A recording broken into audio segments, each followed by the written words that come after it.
Hello dears, ഇന്ന് ഞാൻ Kerala fashion എക്സ്പോയിൽ പോയ വിശേഷങ്ങൾ പറയാനായിട്ടാണ് ഇന്ന് വന്നിട്ടുള്ളത്. എല്ലാ ഷോപ്പുകളും പറഞ്ഞിട്ടുണ്ടാവും, എന്നാലും ഓരോരുത്തരുടെയും അനുഭവം പലതായിരിക്കുമല്ലോ. അങ്ങനെ ഞാൻ ഉള്ളിൽ പോയി രജിസ്ട്രേഷൻ എടുത്തതുകൊണ്ട് എനിക്കൊരു ടാഗ് കിട്ടിയിരുന്നു, പേരെഴുതിയിട്ട്. അതുമായി ഞാൻ ഉള്ളിലേക്ക് പോയി. സ്പോട്ട് രജിസ്ട്രേഷനൊക്കെ അവിടെ നടന്നുകൊണ്ടിരിക്കുന്നുണ്ടായിരുന്നു. അങ്ങനെ ഞങ്ങൾ ഉള്ളിൽ കയറി ഓരോ സ്റ്റോളുകളും കണ്ടു തുടങ്ങി.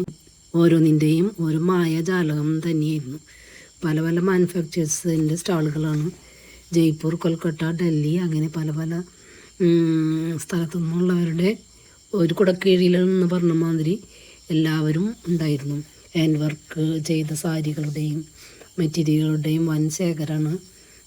അത് പിന്നെ അതുപോലെ തന്നെ മൊഡാൾ സിൽക്ക്, അജ്രക്ക്, അങ്ങനത്തെ മെറ്റീരിയലുകളുടെയും വൻ ശേഖരം തന്നെയായിരുന്നു. അതുകൂടാതെ ഓരോ പുതിയ പുതിയ സിൽക്കുകളും, അങ്ങനെ കുറേ കേൾക്കാത്ത സിൽക്കുകളുടെ പേരുകളൊക്കെ കേൾക്കാൻ പറ്റി.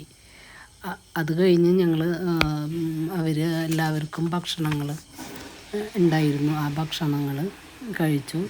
പിന്നെ ഞങ്ങൾ കുറേ ദൂരം അങ്ങനെ നടന്നു. കുറേ പല പല മെറ്റീരിയലുകളും കണ്ട് ഞങ്ങൾ ഓരോരുത്തരുടെയും കോണ്ടാക്ട് നമ്പേഴ്സും വാങ്ങിച്ചു.